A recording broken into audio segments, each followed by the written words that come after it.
इसलिए हरिद्वार में सत्कर्म जो श्री कृष्ण कर रहे हैं, ईश्वरीय तत्व जो सत्कर्म करने के लिए, गौ की रक्षा, सेवा, गौ चराने के लिए, व्यावहारिक भाषा में कहो तो भगवान धरती पे आता ही गाय चराने के लिए।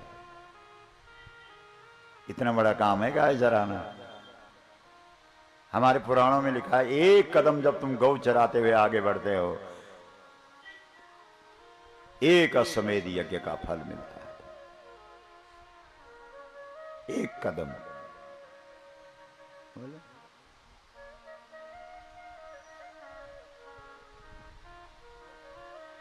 इसलिए हमारे शास्त्रों में लिखा है, तुम अपनी गाय का सेवा करते हो, उससे 1000 गुना फल ज्यादा है जब तुम गुरु की गाय की सेवा करते हो।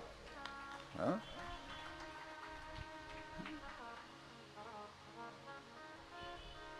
और तुम कितने भाग्यशाली हो कि तुम गांव छोड़ के आए हो, गाय छोड़ के आए हो, लेकिन देहरादून में भी तुम्हारे लिए गौधाम का निर्माण करके उस गाय को यहां तुम्हारे, अब फिर भी ना समझो तो हम क्या करें, बोलो।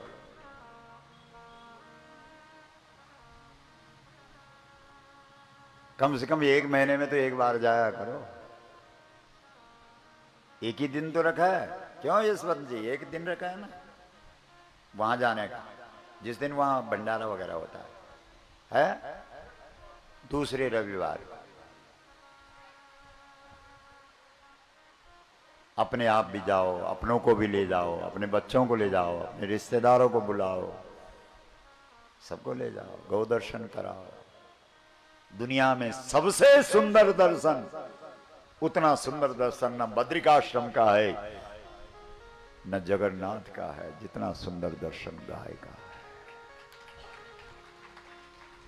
हम आप कहेंगे महाराज तो हद ही कर गया, सबको पीछे करके और गाय को सब। अरे हम नहीं, ये शास्त्र कह रहे हैं। आप कहेंगे कहां लिखा है? सुरभि सन्मुख शिशु ही पिया, सुरभि सन्मुख शिशु ही पिया,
हरिद्वार में कथा हुई, गाय वाले की कथा शुरू हुई, वही तो सत्कर्म है।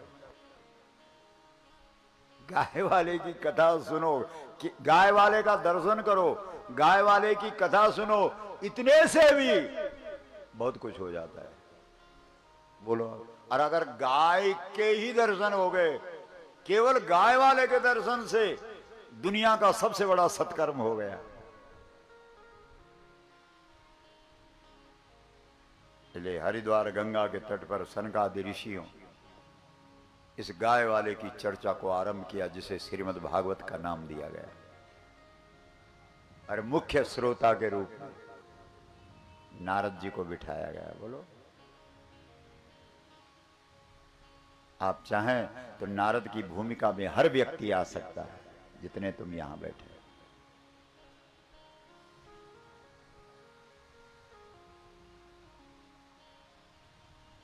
तब सुनाया सनकादि ऋषियों ने, पहले महिमा सुनाई। गाय वाले भगवान की चर्चा सुनाने पहले से इस चर्चा की महिमा सुनाई। क्या महिमा सुनाई? बोला तुंगभद्रा नदी के तट पर एक ब्राह्मण है, उसका नाम आत्मदेव है। आत्मदेव घर से दुखी,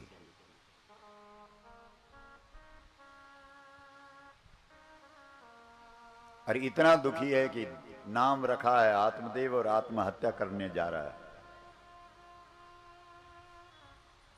बोलो, वही हाल हम सब का है। बोलो, रामचरितमानस कौन कौन पढ़ता है?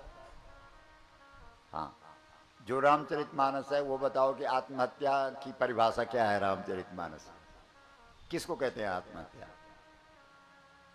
बोलो, आत्मा हन गति पाए।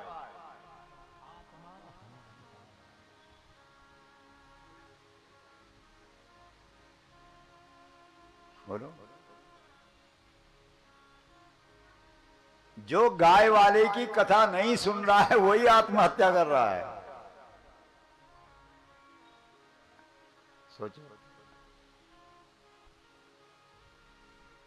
और आत्महत्या दुनिया का सबसे बड़ा पाप, और उसे दोबारा कभी मनुष्य जन्म नहीं मिलता।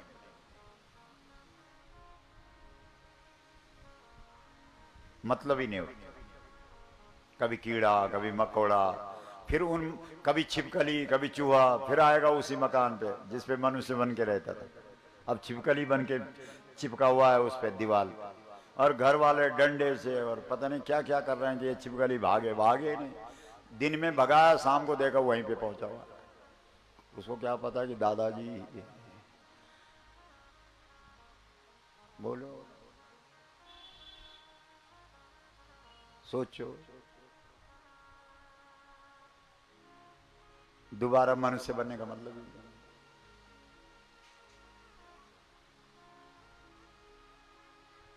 लेकिन एक संत मिल गया, कोई पुण्य रहा होगा। ये सत्संग जो आप सुन रहे हैं, ये जो कथा सत्संग, कई लोग अपनी खोपड़ी और ही लगाते, बोला कथा अलग होती है और सत्संग है। अरे बिनु सत्संग न हरि कथा, ते ही बिनु मोह न भाग, मोह गए बिनु राम पद होई न दृढ़ अनुराग। कथा और सत्संग अलग होता है क्या? जो ऐसा बोल रहे हैं वो तो पता नहीं कितने अंधेरे में है। बताओ,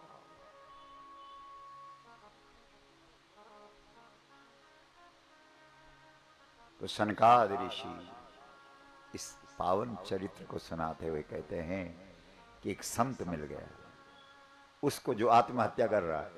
मतलब मनुष्य जीवन पाकर के भी जो गाय वाले की चर्चा में अपना मन नहीं लगा रहा है, यानी भगवत चरित्र नहीं सुन रहा है। भगवान का चरित्र क्या है? जो निर्गुण निराकार है उसका क्या चरित्र होगा?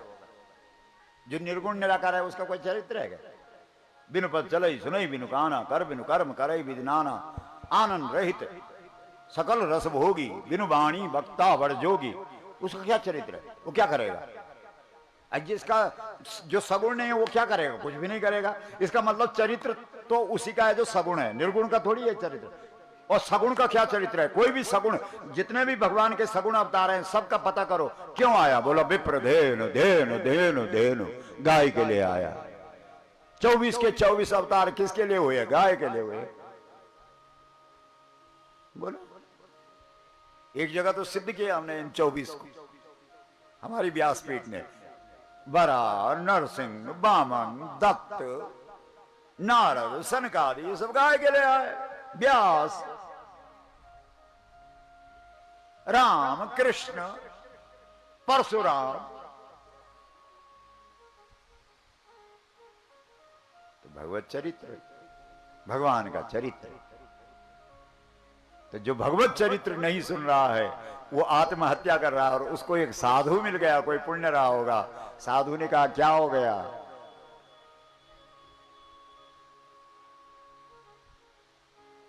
दुखी हूं। क्यों?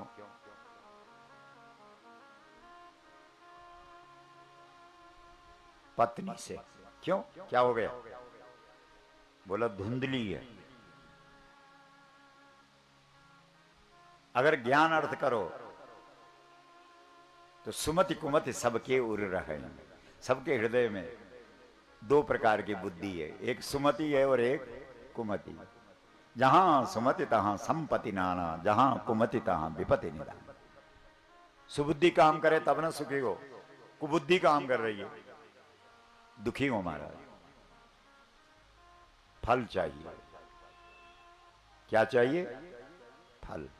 और दक्षिण भारत में पुत्र को फल ही कहते हैं। ऐसा नहीं बोलते कितने बेटे हैं तेरे, नहीं, कितने फल है।